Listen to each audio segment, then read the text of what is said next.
Amigos queridos, deixemo-nos envolver por este ambiente espiritual preparado para nos receber, imantado de flores espirituais, de aromas sublimes, do canto do pássaro, da brisa leve que o vento traz, a suave melodia da música que faz vibrar os nossos sentimentos mais purificados para juntos elevarmos o nosso pensamento a Jesus, bom e amado Mestre. Senhor, sê conosco uma vez mais, envolva a humanidade da terra nas fagulhas luminosas do seu amor, agasalhe os corações tristes na compaixão e na piedade, socorre, Senhor, as dores de apelos mudos que partem dos corações aflitos,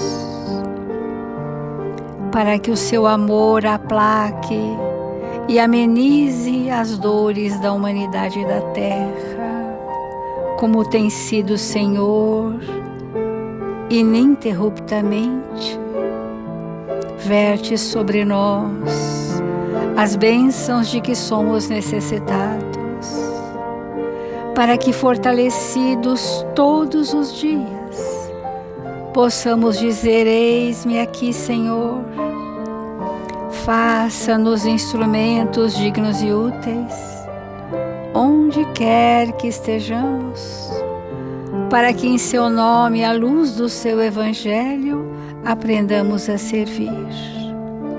Assim, em seu nome, Senhor, e em nome dos Espíritos responsáveis por este Evangelho, com alegria e paz em nossos corações, iniciamos as reflexões desta manhã. Obrigada, Senhor, e que assim seja.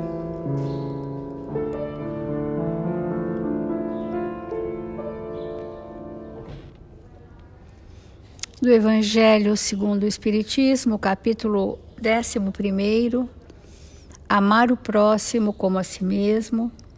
Estamos refletindo sobre o egoísmo e, em especial, que recursos nós já dispomos para vencê-lo em nós.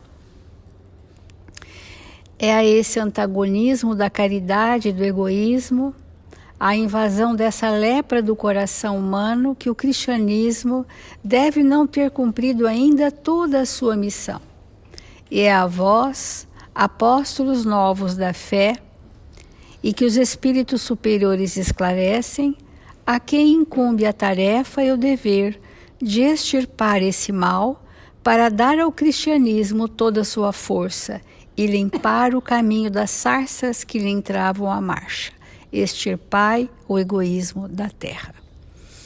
Como fazer isso conosco, os Espíritos têm nos mostrado, que o ato de servir, quando nós estamos cuidando, estamos debruçados sobre a necessidade evolutiva do outro, nós estamos nos curando das chagas morais que trazemos, pela experiência da aplicabilidade do Evangelho com o nosso próximo, pela experiência de dar força aos nossos sentimentos que movem as nossas ações edificantes. Então é muito assim reflexivo a questão do servir, que nós vamos pensar juntos quando Jesus, depois de visitar o doutor de Tarso diretamente, que são aquele grande evento às portas de Damasco, Jesus procura Ananias, envidando-o a socorrer o novo discípulo. Jesus foi pessoalmente a Ananias convidá-lo para socorrer Paulo. por que razão Jesus se preocupou em acompanhar o recém-convertido assistindo em pessoa? Vamos refletir. É que se a humanidade não pode iluminar-se e progredir sem o Cristo não dispensa aos homens na obra de seu erguimento e sublimação do mundo. Porque Jesus tinha recursos para ele próprio fazê-lo a Paulo, acompanhar pessoalmente Paulo, mas pediu a Ananias que o fizesse. Porque não dispensa os homens na obra de seu erguimento e sublimação no mundo. E quando nós estamos sendo convidados, como Bezerra nos diz, né? Estamos sendo chamados por Jesus para tornar o mundo melhor. Nós temos que observar que nós, muitas vezes, quando no fluxo divino, expandindo os nossos melhores sentimentos, nós estamos a serviço deste mundo melhor a partir de nós mesmos. Então, servir, meus filhos, diz Bezerra, com a instrumentalidade de que dispomos, é o nosso dever. Sempre dizemos que necessitamos de Jesus, e hoje nós estamos dizendo que Jesus também necessita dos homens da terra, para que a sua obra se efetive.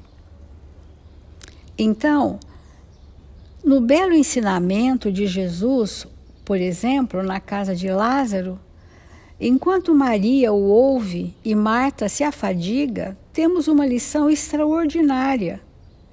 Não é necessário ficar numa contemplação de natureza egoística, mas é necessário aprender para poder servir. Então, ontem a Ana disse no Evangelho, é preciso nos preparar para espiritualizar a existência.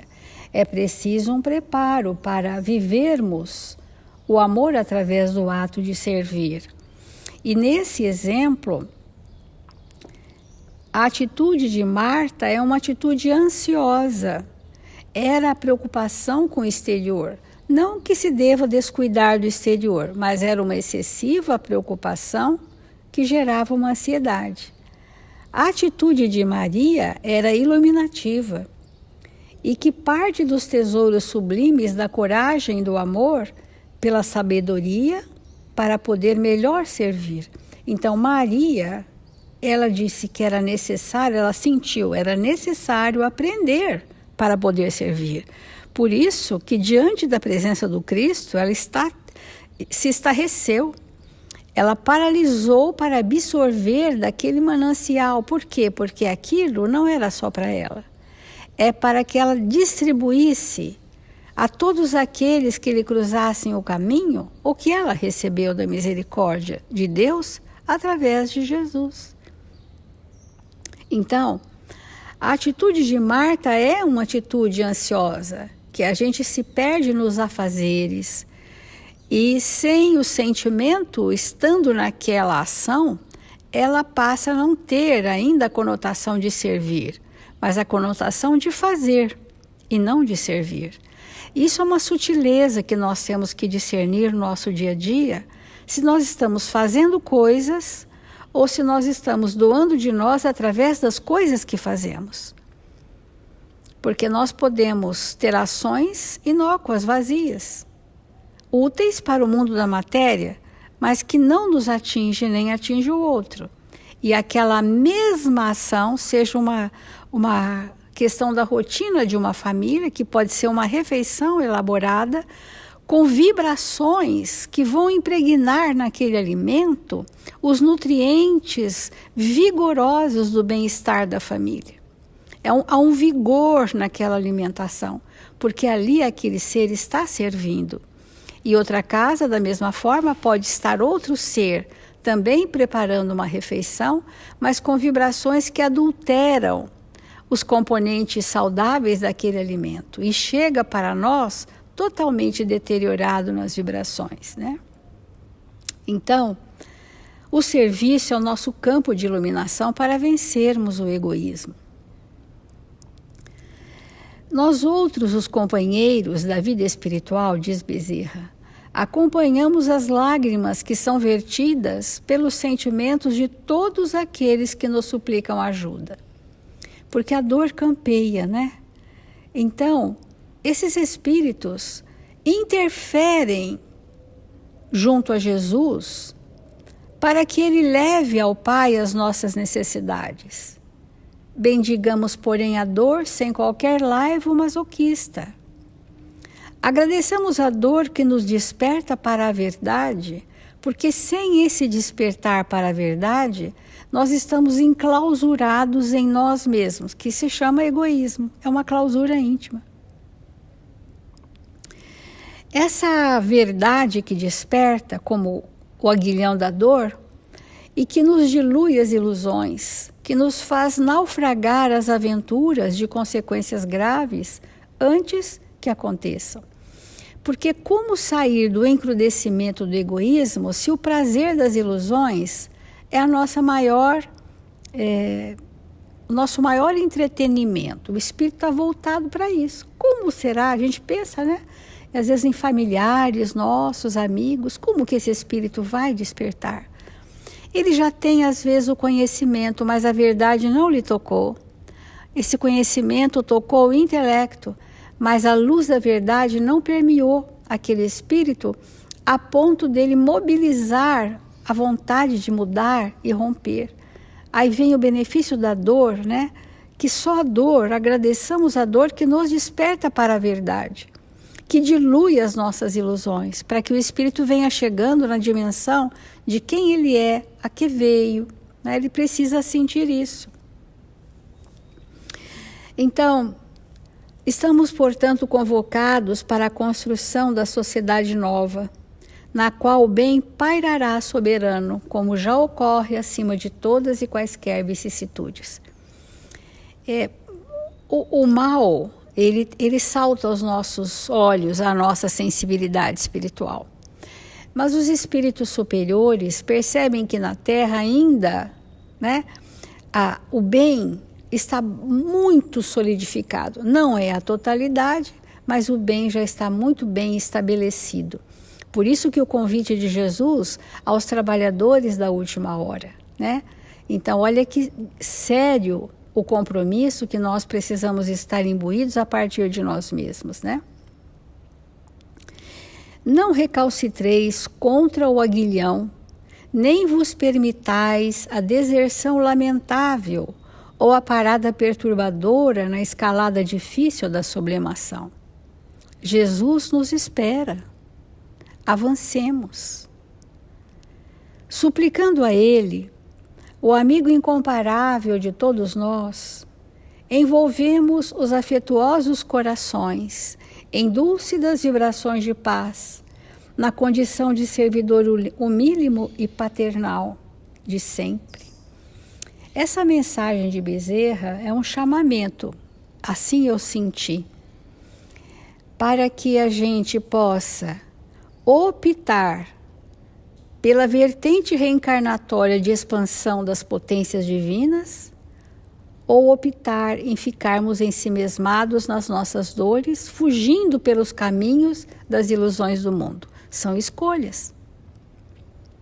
Para que eu possa me redimir e vencer o egoísmo que existe em mim, eu preciso fazer um contraponto, que é isso que o Evangelho faz, o antagonismo entre o egoísmo e o ato de servir, a caridade. E eu preciso escolher qual caminho eu vou dar incentivo. E quando eu dou incentivo ao caminho de socorrer o próximo, em detrimento das minhas questões pessoais, dos meus interesses imediatistas, em detrimento do meu desculpismo, em detrimento da minha vitimização, eu vou dando força aos sentimentos nobres e vamos desativando esse estado ainda de ignorância, que Emmanuel chama de sombra do egoísmo. Estamos na sombra, estamos na cegueira quanto à verdade. Porque muitas pessoas já podem estar na doutrina espírita há muito tempo, até décadas, mas não chegaram na verdade. A verdade não as tocou. os ensinamentos nós registramos e somos capazes de repetir para multidões. Mas quando que o espírito vai sentir que a verdade o tocou? Quando craquela o painel da ilusão, esfacela aquelas máscaras ilusórias que fazia com que o nosso mundo não fosse o mundo da realidade, mas o mundo das ilusões. O mundo criado por imagens mentais que nos entorpecem. E aquilo vai quebrando, vai ruindo e vamos nos desnudando perante nós mesmos. E isso nos traz um estado de exposição muito grande. E a exposição de quem somos nos dá a dimensão do nosso tamanho evolutivo. E aí precisamos da humildade para perceber a nossa pequenez e agradecemos a bênção de sermos pequenos, para que alguém nos acolha, como Ananias acolheu Paulo, como Maria optou por estar bebendo na água da fonte viva com Jesus em sua casa. São essas escolhas que doravante serão absolutamente necessárias. Que o tempo expirou para a humanidade da Terra. O momento agora é o chamamento fortíssimo. E onde estão os nossos sentimentos felizes, retidos na escuridão de nós mesmos? Vamos acioná-los. Vamos revelar de nós o que trouxemos de melhor ao longo de milênios. E nós vamos nos sentir felizes de identificarmos do pouco que já temos, quanto esse instrumento é grandioso e suficiente para vencermos o egoísmo em nós.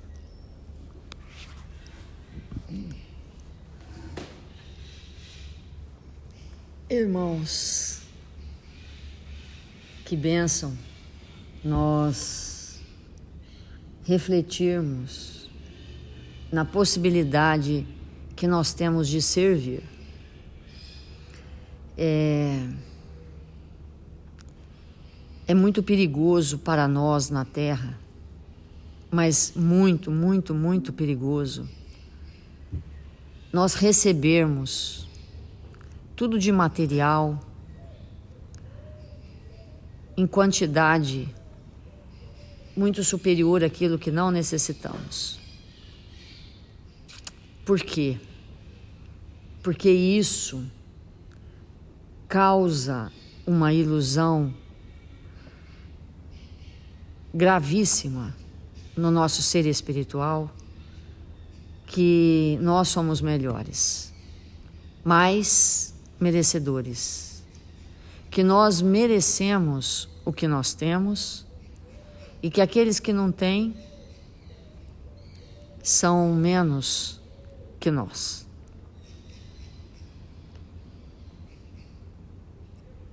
O que acontece conosco quando temos um modo de viver dessa forma e somos visitados por uma doença, por uma tragédia, por uma situação difícil, qual é o nosso pensamento? Que não merecemos, que porque eu, porque nós, porque na nossa família, porque conosco. E esse pensamento, ele é próprio do nosso estado evolutivo em que o orgulho e o egoísmo dominam. E aí nós passamos a ter uma visão sobre nós mesmos muito distorcida, sem compreender em absoluto qual é mesmo aquela finalidade de estarmos naquele instante tendo a possibilidade de, entre milhões de aspas, ter tudo. Porque em geral, quando se tem tudo, pouco se é.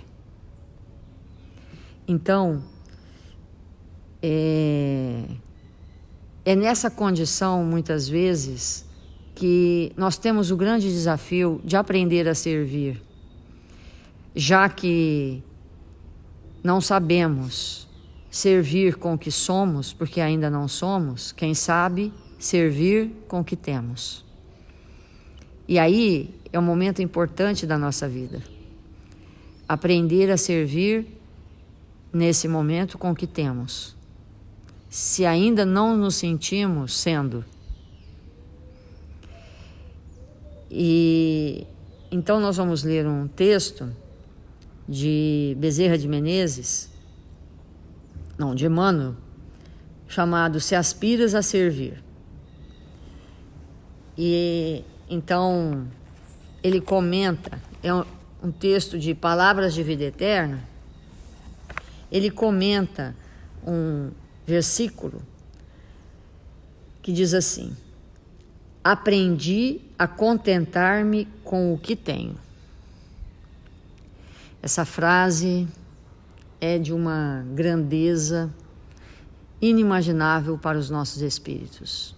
Eu acho muito interessante a forma como Emmanuel expõe as suas ideias, como ele traz e constrói esses textos, porque, embora evidentemente eles tenham uma sequência, tenham um começo e um fim, se nós nos determos na primeira frase, ou na frase que está no centro do texto, ou na última frase, é suficiente para alargar o nosso pensamento e a nossa compreensão sobre o tema que ele traz. É muito interessante isso, essa metodologia dele. Então ele diz assim: afirmas-te no veemente propósito de servir. Entretanto, para isso, apresentas cláusulas diversas. É isso, né? Quando a gente faz um contrato e que a gente quer se segurar muito que vai dar certo aquele contrato e que não terá furos, a gente vai colocando cláusulas, muitas cláusulas, que são condicionantes. E nessa ideia de servir, é necessário que a nossa mente se aclimate numa outra forma de pensar. Porque não há condicionantes para o servir, não há cláusulas. E ele continua: dispõe de recursos próprios, enquanto humildes para as tarefas do socorro material. Contudo, espera pelo dinheiro dos outros. Essa é uma frase impactante, porque é muito comum, mas muito comum mesmo, inclusive no meio espírita, nós agirmos dessa forma. Nós saímos por aí solicitando doações, nos colocamos às vezes numa posição humilde de pedir, como se isso fosse humildade, porque não é bem o ato que expressa a humildade, mas o que vai no coração que move o ato. É isso que expressa a humildade. Mas muitas vezes nós nos vestimos de, entre aspas, humildade e saímos por aí pedindo, muitas vezes podendo colaborar com todo aquele valor que estamos pedindo, e nos colocamos na posição de pedir. Realizar obras com recurso do outro. Porque já que o outro não faz nada, que ele dê pelo menos o recurso material. Então esse tipo de pensamento, de elaboração mental, é um pensamento altamente comprometedor, difícil, porque, de novo, não estamos olhando para nós mesmos, para as nossas elaborações mentais. O que é que está por trás de um pensamento como esse? O que é que está por trás? E às vezes eu ergo a obra material com recurso que não me é próprio e acho, e penso, e sinto que ergui alguma coisa em mim. E retorno ao mundo espiritual numa condição muito lamentável. Porque o fazer, seja lá o que for, precisa ser acompanhado de um esforço,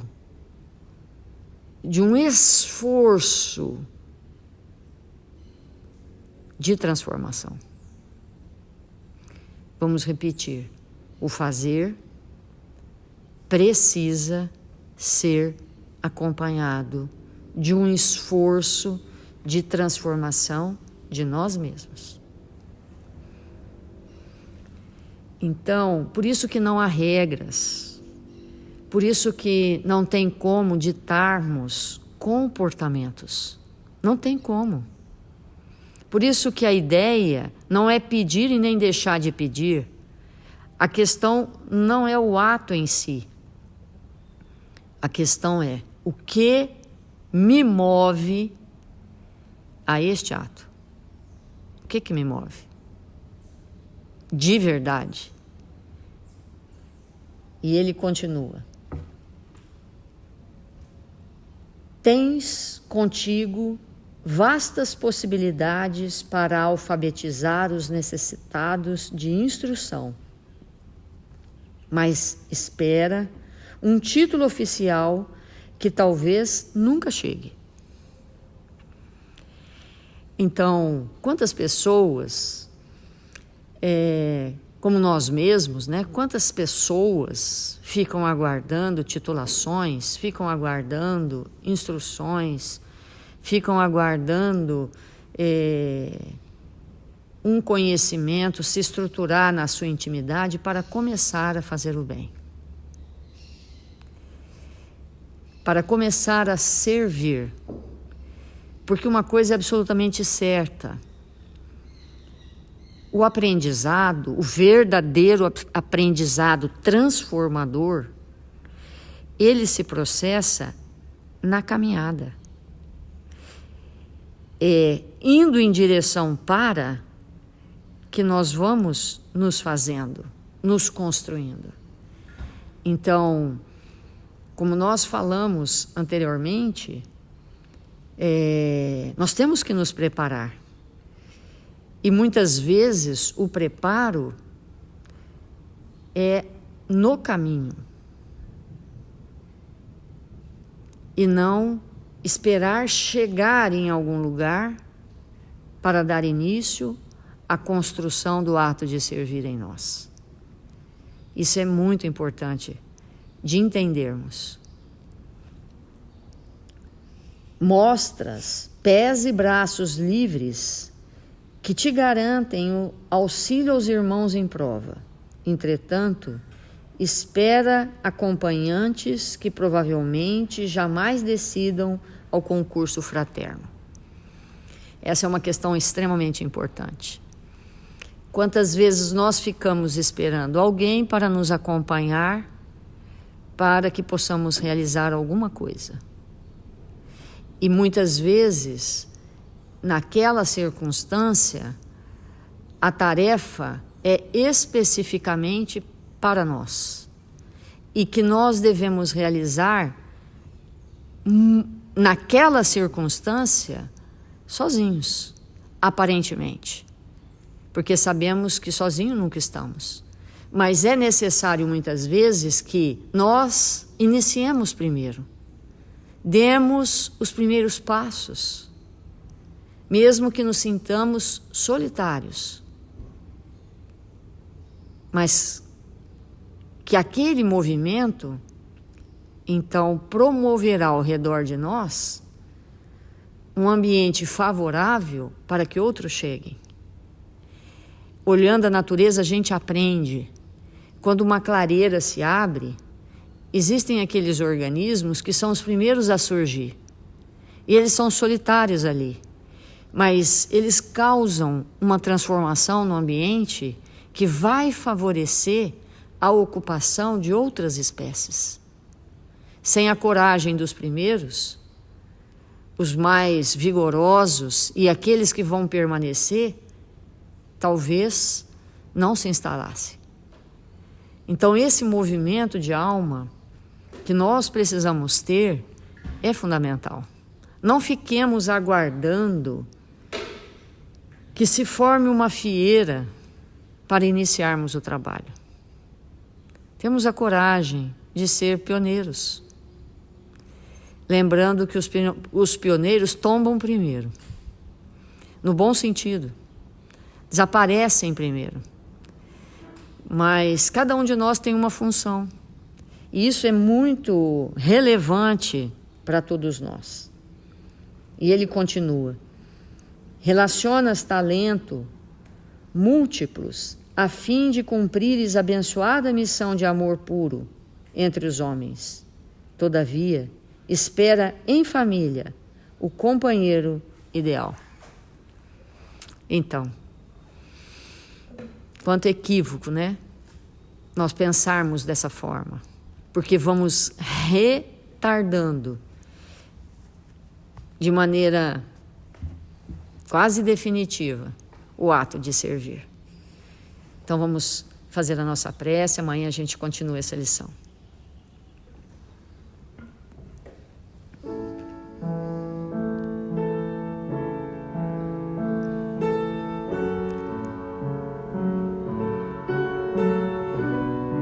Deus, nosso Pai, Jesus, divino amigo,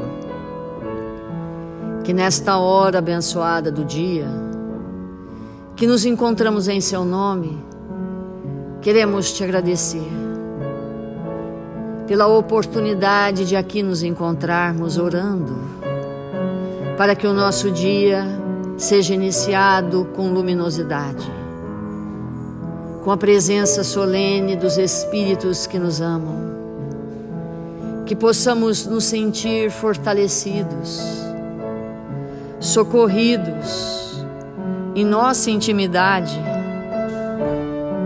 que nesta hora, Senhor, sejamos aqueles a envolver com alegria e bom ânimo todos aqueles que nos cercam. Envolve-nos, socorre-nos, para que estejamos à Sua disposição para servir. Oferece-nos a oportunidade, Senhor, para que nós possamos abraçá-la e nos fazermos melhores e mais prontos, possamos servir mais intensamente. Socorre com a Sua misericórdia, Mestre, nossos irmãos registrados nos cadernos de vibração da nossa casa. Ampara-os, fortalece-os, para que possam, Mestre, serem envolvidos na Sua misericórdia, no Seu amor.